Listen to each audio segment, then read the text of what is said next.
Hello, I'm Otto, and welcome back to Dyson Sphere program. So in the last episode, we created some green science. We also talked about how to determine the health of your base using the production tab. We lowered some of the incoming materials for the sulfuric acid so we could clear this. We are mining sulfuric acid from another planet, so that build is no longer necessary. Same goes for the organic crystals over here. We no longer need organic crystals.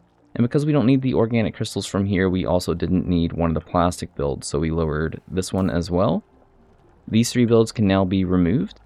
In between the last episode and this episode, I also did some other things, so I added or swapped over the diamond build from energetic graphite to kimberlite ore. And then I have also placed some extra processors. This is largely so that we could start getting some more quantum chips. The microcrystalline components that the processors need have also been added, and then a few other assembling machine builds. And you'll notice that I've been using assembling machine 2 for the additional things that I've been placing.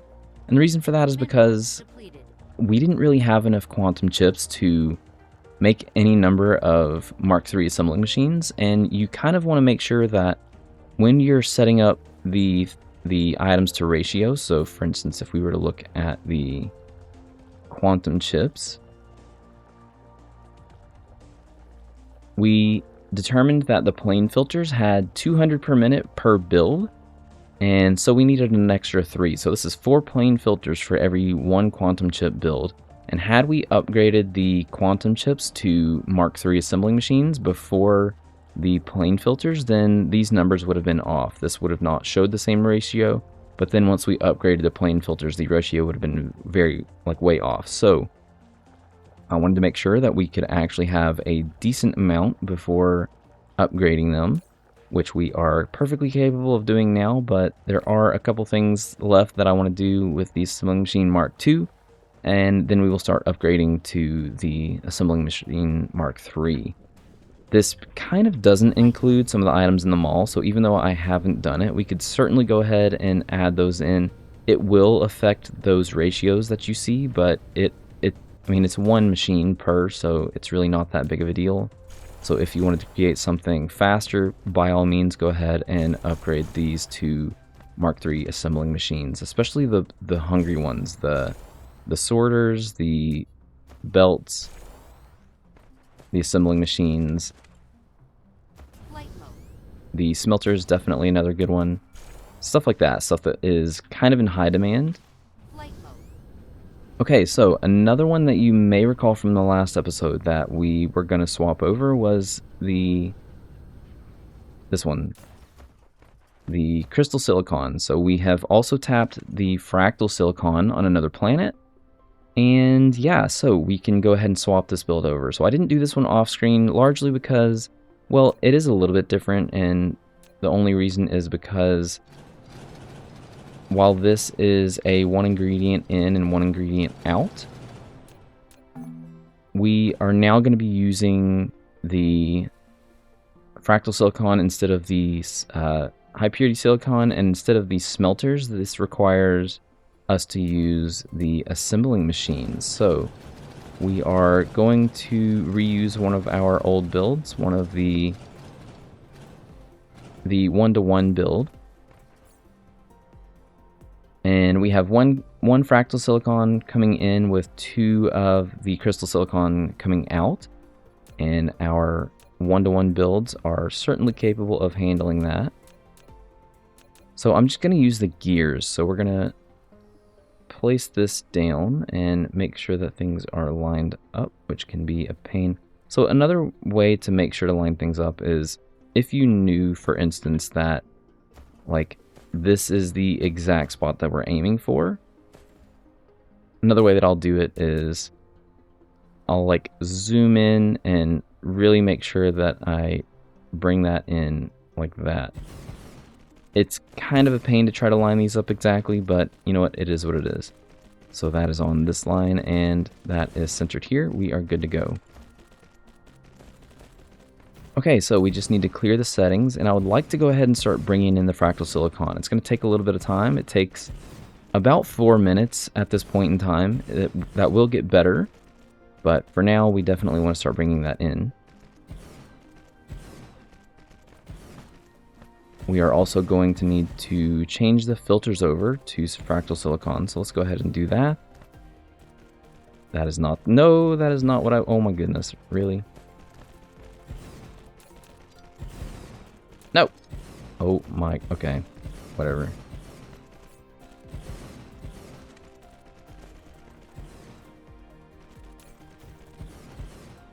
That is definitely not what I wanted to have happen. It is what it is. Okay, not the fractals, or not the space warpers. There we go.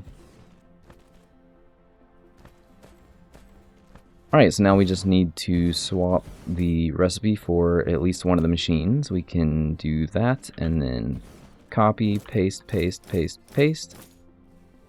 And from here, we can just drag these down the line. So the mistake that you're going to make when you're doing this is going to be the last slot. So it often, you'll see that it looks like you had everything set up right. And then when this, when you let go, it just kind of won't do the last one sometimes. So you definitely want to check these. Okay, and while we're waiting for the silicon to come in, the fractal silicon, let's take a look at some of our research. Alright, so we have unlocked the quantum chemical plant and the advanced mining machine. So that's largely what we're going to be focusing on in this episode. I would also like to, I know I said that we weren't, but we are going to go ahead and go grab some unipolar magnets from the black hole. So it's going to take a bit of time for us to get out there, and we're going to need a few things to, one, be able to make the trip, and two, be able to survive once we get out there. So let's get the Mecha Core 5. This is going to give us extra energy, which means we can travel farther. We're going to need the drive engine, so we can travel farther faster, which just means we can, again, go even farther than that. We can't go any more because we need white science after this. And then we're going to run into heavy opposition once we get there. So we're going to unlock the Space Fleet Expansion 4 and 5. And we're going to need some ground expansion, or ground units 2. And then we can increase the damage, attack speed, and durability of those. I have run out of space, but this one will be next. And then we could do some of the damage too. The combat drones, let's see, I think they use energy. They use energy, and I don't know if this actually affects them, to be honest. It should. So we can queue that up too. If we're going to be tapping the unipolar magnets, then vein utilization is definitely another one to add. And yeah, maybe some... Okay, so we can get 2 of these. The speeds here will increase the speed at which our vessels get out there. So if we set up some kind of defenses, we can get them out there faster. So yeah, there's just a few things that we can add here and there to kind of help us along the way. Sure, the cosmic exploration, but we know that there are unipolar magnets out there, so we don't necessarily need this, but that is good. That will be good for when we start like actually checking for other planets, especially now that we have the advanced mining machines. So that is largely what we're going to be focusing on in this episode. I'm going to go over here, grab some of these. We have 30. Let's go ahead and upgrade you so you can get going a little bit faster for us. Alright, so we are going to take off to... Well, we're just going to pick a random nearby system. Whichever one is closest. So how about this one? We're going to go to Zibel. Okay, so now that we are nearing Zibel, I'm just going to pick a planet. Looks like we can go to... we could have gone to 4. Alright, we'll just go to 3. Warp engine deactivated. And I haven't scouted ahead of time, but typically you would probably want to look and see what is on the planet before you take off. But alright, so what do we have? We have a little bit of iron ore. So iron ore, titanium, and grating crystals are the 3 items that we're kind of chasing the most, I guess. We already have grating crystals tapped, but you know what? We're gonna go ahead and tap whatever items that we have on here. Even if we really only needed this for the advanced mining machine at the moment, it's still nice to get into the habit of tapping a lot of this stuff. That way you have it when you need it, and you kind of don't have to worry about running out too much. Same goes with the kimberlite ore. The fire ice I'm less concerned with because we don't have, like, we have a fire ice giant in our neck of the woods, so adding this would, I mean, it's really not that big of a deal. But the grating crystals, the iron ore, titanium are our main focus. The silicon and maybe stone are secondary focus, and then the copper ore, kimberlite ore, and certainly the coal are the last things that we're even thinking about.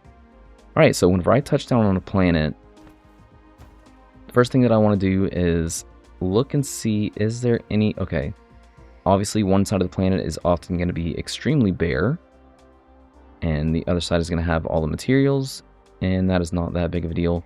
We want to pick a spot. It doesn't matter if it's here in the middle or, you know, on the outer equatorial ring, outer equatorial band, I should say. And it kind of depends on whether or not you're going to eventually be building things here. I like to maybe think a little bit towards the future, so if I were to build something here, it would probably be in this area. So I'm actually going to go over here to start placing some items. Okay, so the build that we're going to place is one that we created in the last episode.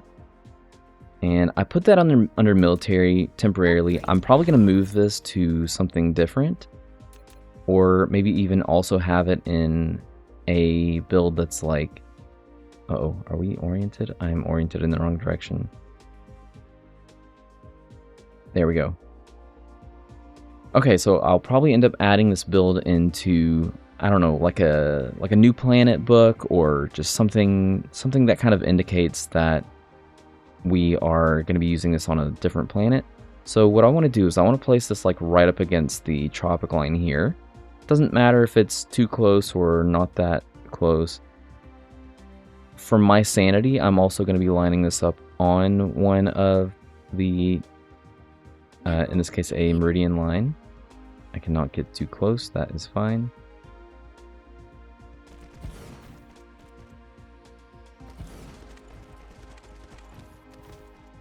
Alright, so once this is placed, a lot of the items that we are requesting in are going to start coming in. And even though we don't have dark fog in this system, at least, yeah, no dark fog in this system, I'm still using the build with the missile turrets, just in case the dark fog ever shows up. Same goes for the, okay, the planetary shield that we don't have. It's always nice to have that kind of protection, that way you don't necessarily have to babysit each one and make sure that, oh, I'm killing all the dark fog that entered any of the mining areas that I have, because you're going to have lots of systems. Like, this isn't the only system that we're going to be tapping. You're going to be tapping a lot of the systems in the galaxy for different reasons. Yeah, so I have, like I said, I have this set up on a line, that way that I can easily line this up with other things. And what do I mean by other things? Well, first off, let's get some power.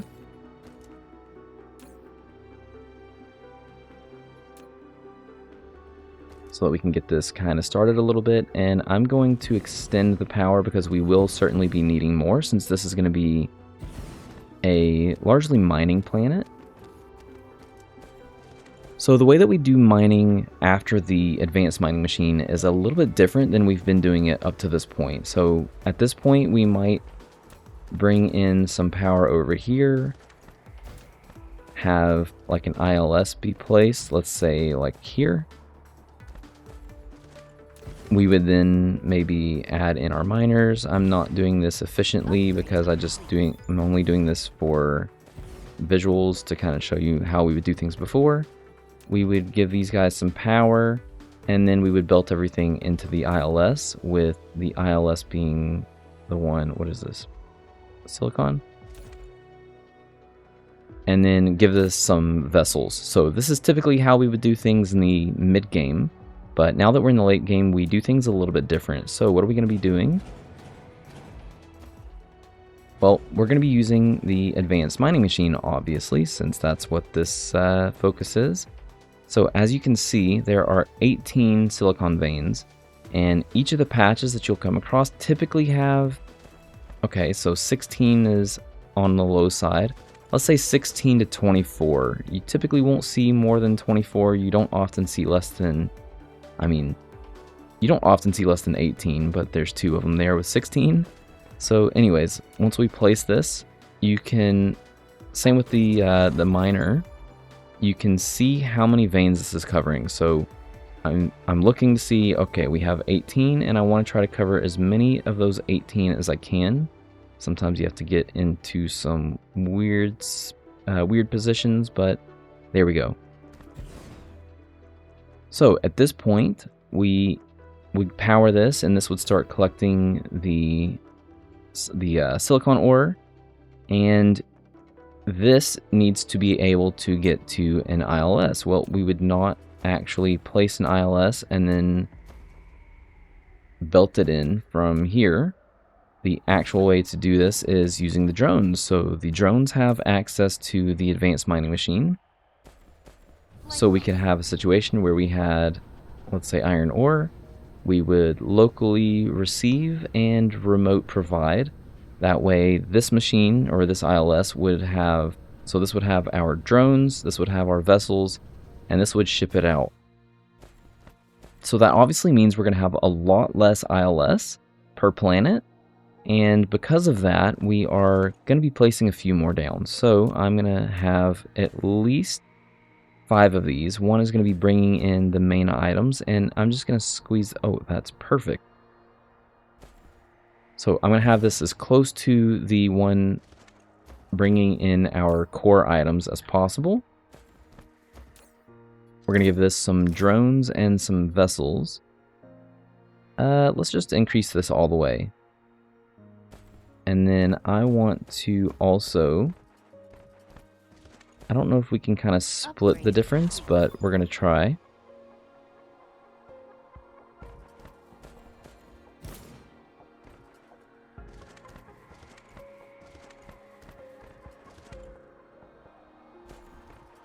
Alright, so these are basically kind of as close to each other as they will get.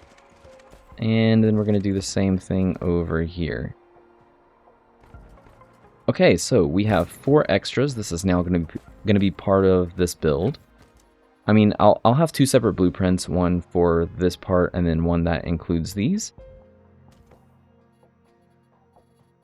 Let's see, we're going to need some extra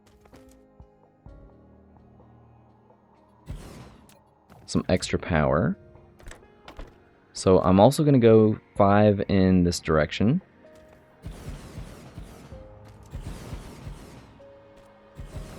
And that should be all the power that we need. And because we're going to be using as many of these slots as we can for the items here, we've already discussed what we have on this planet. We have obviously iron, copper, we have titanium, we have silicon ore, we have a little bit of coal. If you want to mine that up, that's fine. We have some grating crystals, some casimir crystals, and if you really wanted, we have some fire ice. So I like to take the top items, and like we determined earlier, that is largely going to be the iron ore, the titanium ore, and the grating crystals. So each of these is going to be bringing in each of those.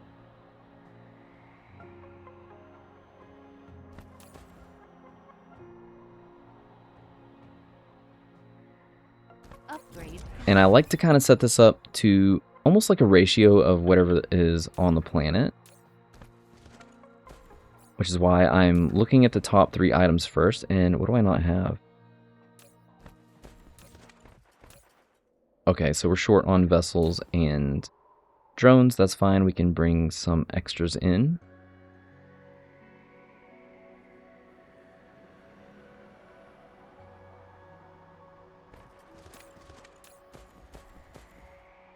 Titanium and grating crystals.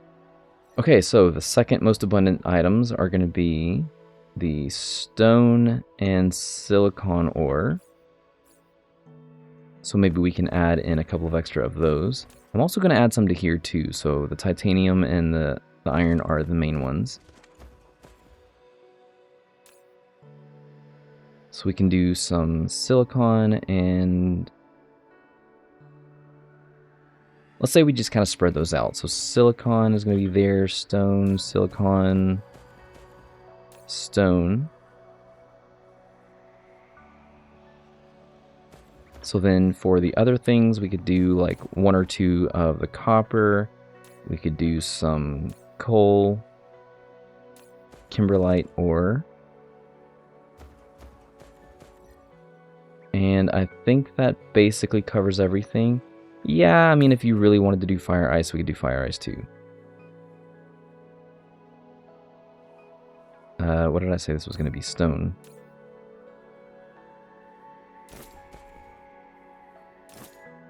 Okay, and all of these need to be set up to locally receive.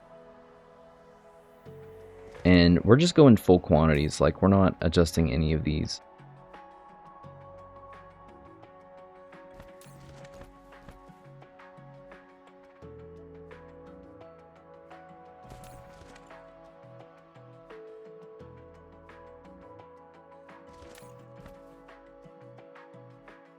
Okay, well, obviously we don't have a way for these to get any of the space warpers, so we're going to need to add in some belts. So I'm going to have a belt going through here for the space warpers.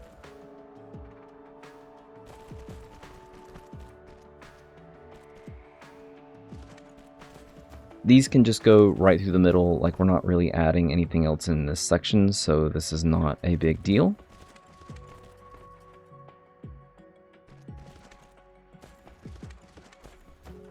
Alright, and then these guys need some power.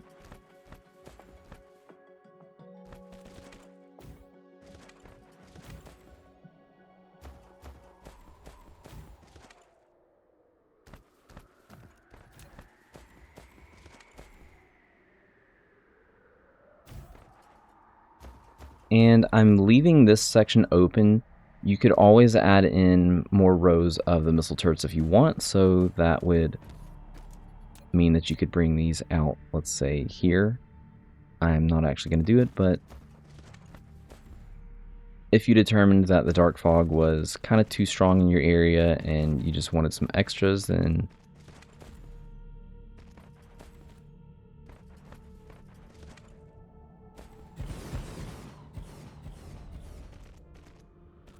there is plenty of room for that.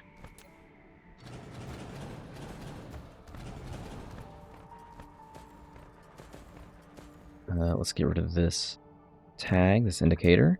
Okay, so that's the coverage for collecting items. Now we just need to actually set this up.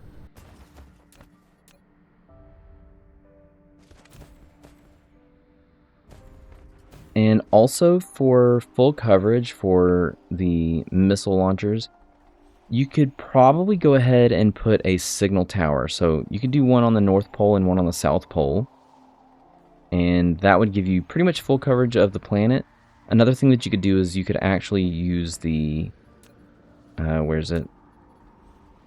The planetary shield generators all over the planet, but I'm not too concerned with doing it that way. Oh, and then we have to adjust these too. I forgot about that. Because I was not actually going to add that part to the blueprint, just in case you plopped it down and there were relay stations on the planet, so that is a good thing that I remember that. So now this will destroy any incoming relay stations. What I was going to say is if you had full coverage of the planetary shield, which we don't have, oh, we do have the one. If you had full coverage of the planetary shield, then that would also prevent the relay stations from coming in. I'm fine with just destroying them. It's really not that big of a deal.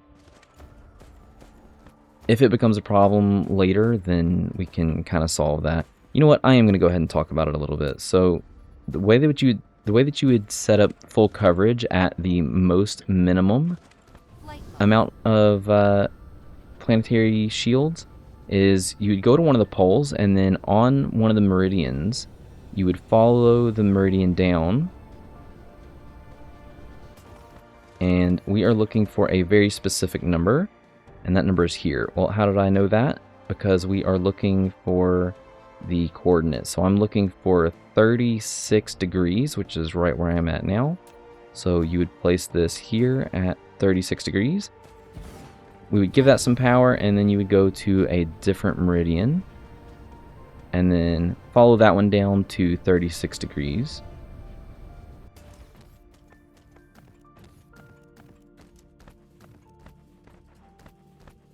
Which is here. And give that some power. So then you would have one there, one here, and then one here, and then one over here, let's say. And then you would do the same thing on the southern hemisphere. You would go to 36 degrees from each of the meridians, and that would give you full coverage to the point where the relay stations can't touch down. Again, I'm not too concerned with it. Like, I'm not sure how fast the dark fog spreads now that they've kind of nerfed the spread rate. We are still, I think we still only have one seed in our cluster. Yeah, we have one single seed out here, and it is going to take a very long time for it to reach its destination. If that is its destination. It's kind of hard to tell, but whatever. Depleted.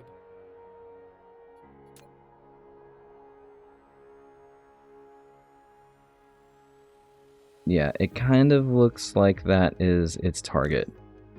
Okay, so now that we have some mining operations set up,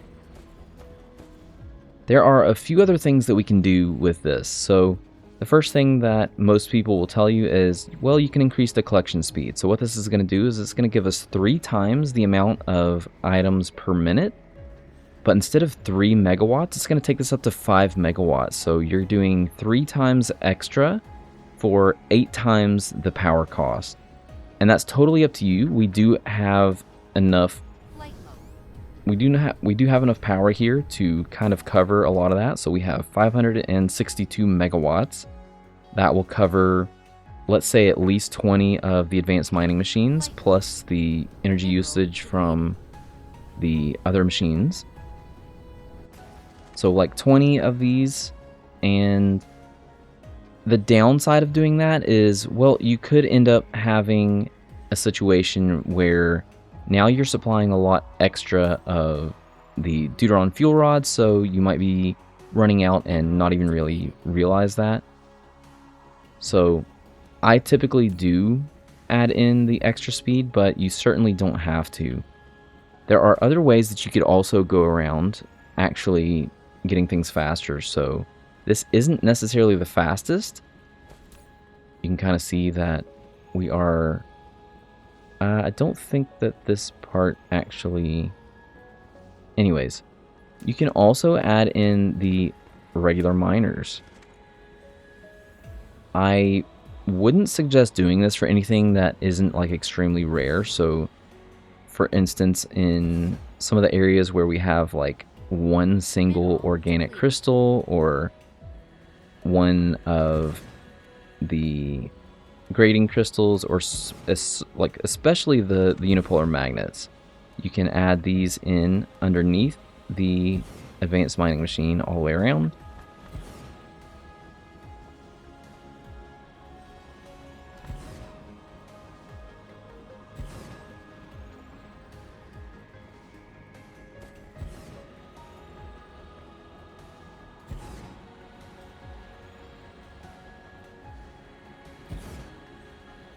Can I not get closer? Let's go.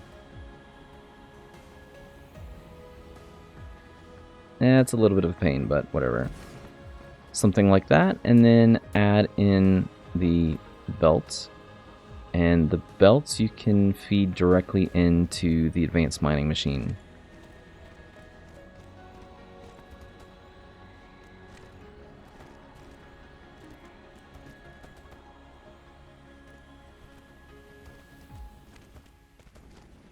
Like that, and then for power, well, like I said, you can place anything underneath the advanced mining machine, so we can stick some power in like we typically would for any of the other builds, any of the other mining builds. And there you go. That is the fastest you could possibly mine up a section like this. Oh, speaking of which, let's add in some more of the items. So let's get the cosmic exploration. We also needed the durability. We can't get these yet. These are all white science. These are all white science over here, I believe. Yep. Vein utilization. Yes, please.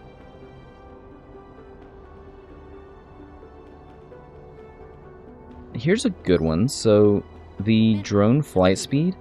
This is actually a decent thing for defenses, and that is largely due to the BAB. So in our dark fog farm build, we might have a situation pretty soon where the dark fog will actually start destroying some of our signal towers. They might get lucky, there might be a wave, and you'll probably start seeing that around maybe 17, 18, 19.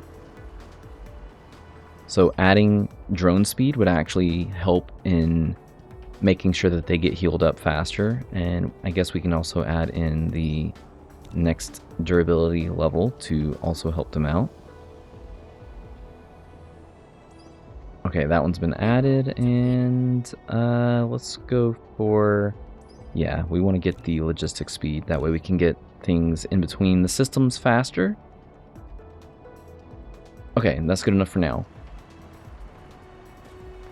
Alright, and that is how you would set this up. These are going to start filling up with the silicon ore. As you can see, they have already started doing that.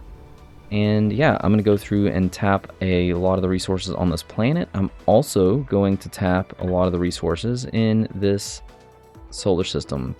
I have 4 planets here. I don't know what all I actually have. Oh, there's no gas giant. Anyways, we basically have, yep, pretty much everything that we've already been tapping. So this is just doubling down on what we have. Okay, so that is going to be it for me for this episode. In the next episode, we are going to go... Yeah, we're going to be building a space fleet. So I'm going to go ahead and make the destroyer build. That way we can start getting some of those. And then we're going to head out to the black hole, which is over here. Tap the unipolar magnets. And yeah, we're going to be placing some extra builds down, stuff that we've already made. And yeah, we're going to be doing a lot of that in the next episode. Okay, that is it for me. I will see you in the next episode, and thanks for watching.